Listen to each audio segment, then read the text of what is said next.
하십니다. 네, 영화 정말 잘 봤고요. 네, 영화 만들어주셔서 감사드리고 처음 이제 관객분들 지금 영화를 다 관람하셨는데요. 관객분들께 인사와 함께 네, 영화에 대해서 소개해 주시죠. 네, 저 먼저 인사 전에요. 제가 사과의 말씀을 드려야 되는 게 제 영화가 이게 오전 10시에 볼 영화는 그래서 제가 10시에 이 프로그램이 되어 있어서 오전부터 이게 좀 이런 장면이 있어서 좀 이렇게 불쾌해하실까봐 제가 이 말씀을 꼭 드리고 싶었어요. 그러니까 제 의도는 아니고요. 네, 그래서 제가 혹시 개봉이 되면 오전 때는 좀 시간을 좀 배제를 해야 되는 게 아닌가. 그러니까 약간 그런 생각이 여담이 있었고요. 뭐 되게 부족해요. 왜냐하면 또 말씀드릴 기회가 있을지 모르겠지만 워낙에 예산이 적었었고, 제가 이거를 뭐 여건상 딱 9번 찍었어요. 9회차. 네. 그래서 그럼으로 인해서 이렇게 완성도 측면에서 좀 떨어지는 부분이 좀 있을 수 있는데, 근데 그거는 뭐 누가 그렇게 시킨 건 아니었어요. 근데 약간 좀 그래서 좀 부족한 면이 좀 있을 거예요. 그래서 뭐 그렇게 봐주셨었으면 좀 고맙다는 말씀 먼저 전하겠습니다. 감사합니다. 네, 이지승 감독님이셨습니다. 네, 그러면 배우분들께도 인사 말씀 부탁드리겠습니다. 예, 안녕하세요. 이 공정사회에서 아줌마 역할을 맡은 장연남입니다.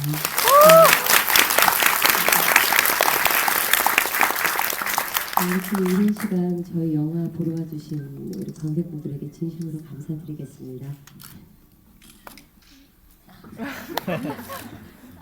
네, 반갑습니다. 이번 영화에서 범인 역할을 맡은 황태환입니다. 네, 반갑습니다.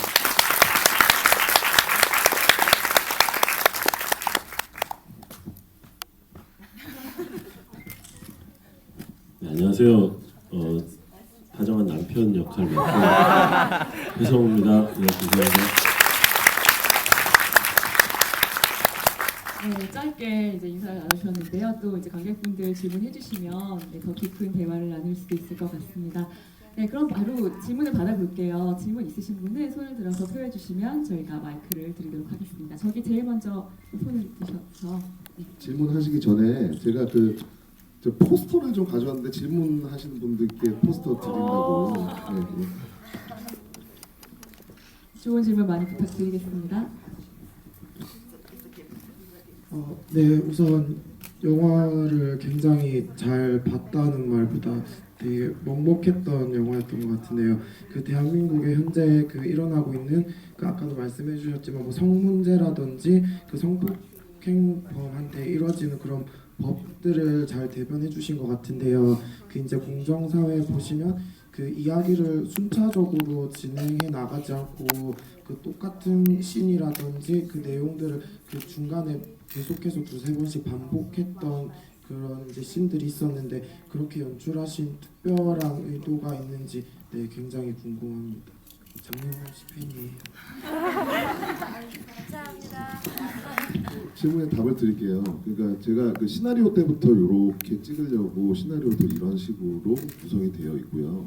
그러니까 제가 몇 번 한두 번 말씀드린 적이 있는 것 같기도 한데 의도였고요. 근데 이제 제가 이 영화에서 처음에 아줌마가 나레이션을 하고 끝에 나레이션이 반복되면서 맨 마지막에 어디로 돌아갈 수 있을까라는 제가 나레이션을 쓰면서 그러니까 제가 이게 이 아줌마도 지금 자꾸 과거로 가고 싶은 거일 것 같다라는 생각에서 제가 그렇게 쓰고 만들었어요. 그러니까 이 현재 안에서 자꾸 이 아줌마는 현재에 부딪히는데 자꾸 과거로 돌아가고 싶고 그다음에 또 더 후한 그러니까 그 미래가 자꾸 들어오고 그래서 뭐 다소 그 같은 장면이 조금 반복이 돼서 그러니까 이렇게 좀 지루하게 느껴질 수 있을 수도 있는데 그러니까 그게 좀 제 뭐 심리적인 이 아줌마의 상태를 한번 나타내 보려고 하는 작가의 조금 뭐 의도였지 않나 뭐 그렇게 대답을 드려야 될 것 같아요. 네, 대답이 되셨죠? 네, 다른 분 또 질문 있으실까요? 네, 여기 분께 먼저 기회를 드리겠습니다.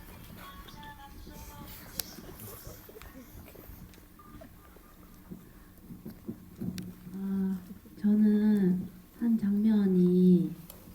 그 심부름센터 명함을 발견했을 때 거울 속 분은 이렇게 고개를 들고 진짜 실제 인물은 고개를 숙이고 있더라고요. 그 장면을 너무 이유가 그 장면이 뭐야? 그러니까 궁금해서 그걸 왜 그렇게 만드셨는지. 그러니까 혹시 이해가 안 돼서 말씀을 주시는 건지. 그러니까 왜 거울 속에서 네네. 얼굴을 들고. 네. 그러니까 뭐 두 가지일 수 있는데요. 그러니까 영화적인 판타지를 제가 쓴 거고요. 그러니까 거울에 있는 모습은 판타지의 모습인 거고, 고개 숙이고 있는 건 현실의 모습인 거고, 그리고 이 아줌마가 이제야 결심을 하게 되는 자기의 다른 나가 나 현실을 보는 거죠. 네. 그리고 그렇게 해서 그러니까 그게 이제 혹시 편집상으로 이상하게 느끼셔서 그렇게 질문하신 거라면 조금 당황스럽긴 한데요. 네. 의도는 그랬습니다. 네, 아줌마가 앞에 부분엔 사실 굉장히 저희는 참을성을 가지고 봐야 되니까 굉장히 좀 소심하고 다혈질적인 그런 아줌마는 아니었던 것 같아요. 그런데 그 장면을 통해서 이제 완전히 새로운 사람으로 새로 결심을 하게 되는 그런 계기가 됐기 때문에 그 장면 좀 질문 잘 해주신 것 같습니다. 예, 다음 분, 여기 분이 먼저. 여배우가 등장하는 영화치고는 의상 변화가 아주 없었는데요. 특히 흥신소에 가실 때마다 파란 푸른 색깔 블라우스를 입으시더라고요. 그때마다. 근데 그게 예산이 부족해서 그랬던 건지 아니면 그런 여리고 아팠던 엄마의 마음을 감추고 냉정하게 복수를 위해서 그런 의상을 설정하신 건지 의도가 궁금합니다. 네, 그 두 가지 다 맞습니다. 첫 번째는 예산도 있었고요. 그리고 지금 그 아줌마가 변하게 되는 모습에서 사실 생각을 좀 많이 좀 했었어요. 처음에는. 그러니까 이 아줌마는 사실은 그냥 촌스러운 여러분들 우리 그냥 주변의 아줌마예요. 그러니까 이 아줌마가 변했다고 해서 얼마나 크게 변하겠어요. 그러니까 처음에 뭐 예를 들어서 변해서 자기 신분을 속이기 위해서 상당히 럭셔리하게도 한번 해볼까도 생각을 했었어요. 네, 그래서 정말 누가 보더라도 뭐 고급 브랜드에 뭐 정말 이렇게 뭐 그러니까 전혀 못 알아보게끔 하기로 했었었는데 그거는 아니다 이 아줌마는. 그러니까 최선을 다한 거예요. 그러니까 이 아줌마분은 이렇게 자기가 변하게 되는. 네, 그리고 말씀하신 푸른색으로 그러니까 촌스러울 수 있어요. 푸른색으로 선택한 것은 뭐 후에 뭐 제가 뭐 의도적인 해석일 수도 있는데 뭐 그러니까 저렇게 밝은 톤은 아니죠. 그러니까 이제 차가운 톤의 색깔을 선택을 하다가 그렇게 됐고요. 질문은 안 하셨는데 제가 꼭 말씀드리고 싶은 게 하나 있는데 아줌마에 관해서 제가 참 재밌는 게 제가 이 영화를 만들면서 이 왜 언론 지비를 할 때나 언론을 할 때나 뭘 할 때나 단 한 번도 여기서 나오는 아줌마는 우리나라의 아줌마를 그러니까 소위 우리가 여러분들이 생각하는 극악스러운 아줌마를 표현한다라는 말을 한 적이 한 번도 없거든요. 근데 참 재밌는 게 이 영화는 국문 제목이 공전사회고요. 영문 제목이 아줌마인데 그러니까 제가 그러니까 좀 이해가 안 되는 평을 써주신 분이 한두 분 계셔서 꼭 이 기회를 통해서 저는 그런 아줌마를 그리려고 그러니까 이게 뭐 지하철에서 자리가 비어서 뛰어가는 아줌마 그래서 극악스런 그런 정말 억척스런 그런 아줌마를 그린 아줌마가 아니고 그러니까 그런 아줌마가 안 나와서 이 아줌마는 실패를 했다라고 평을 쓰는 분이 있으시더라고요. 아니 그래서 저는 관심을 가져주셔서 고맙기는 한데 그런 아줌마를 그린 게 아니고 그냥 정말 옆에 있는 아줌마 그냥 되게 일반적인 아줌마예요. 네. 그래서 제가 여러분들 원빈 나오는 아저씨라는 영화의 영문 제목 아시는 분 있으세요? 제가 찾아봤어요. 그래서 The Man From Nowhere라는 영문 제목을 가지고 있더라고요.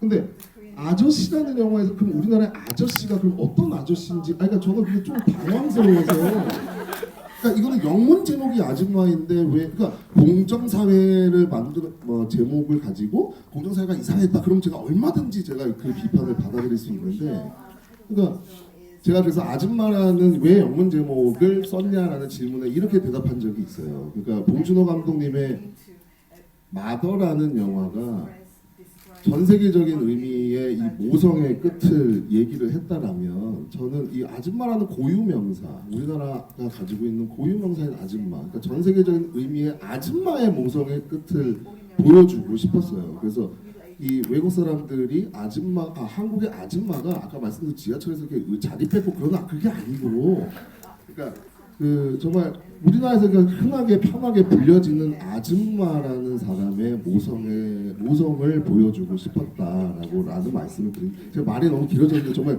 죄송합니다.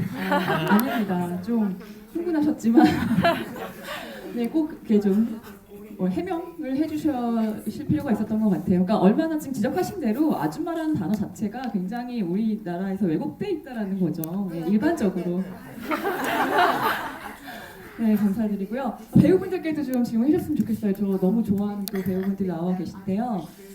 네, 손을 들고, 네, 여기 남자분 먼저 손 드셔서요.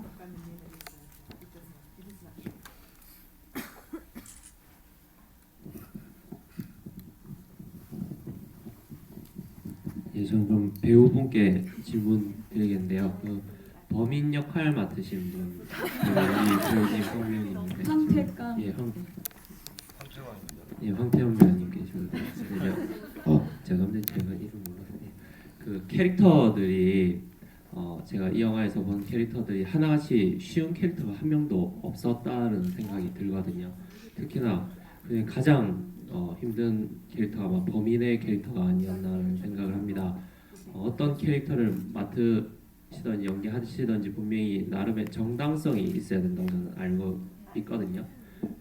악역도 악역 나름의 정당성이 있어야 되는데 아무래도 이 성폭행범 중에서도 그 소아 성폭행범에 대한 어떤 그 캐릭터 자신의 정당성을 찾기가 굉장히 힘드셨을 텐데 다른 성폭행범들은 어릴 적부터 여성에 관한 피해 의식이라던가 어떤 그런 피해자로서 자신을 이렇게 방어하는데 이 캐릭터는 그냥 굉장히 비겁하게 나는 빠져나갈 수 있다 얼마든지 당신은 아무것도 할 수 없다라고밖에 이야기를 안 해서 어디서 그런 어떤 정당성을 찾고 이 캐릭터를 잡아 나가셨는지가 굉장히 궁금합니다.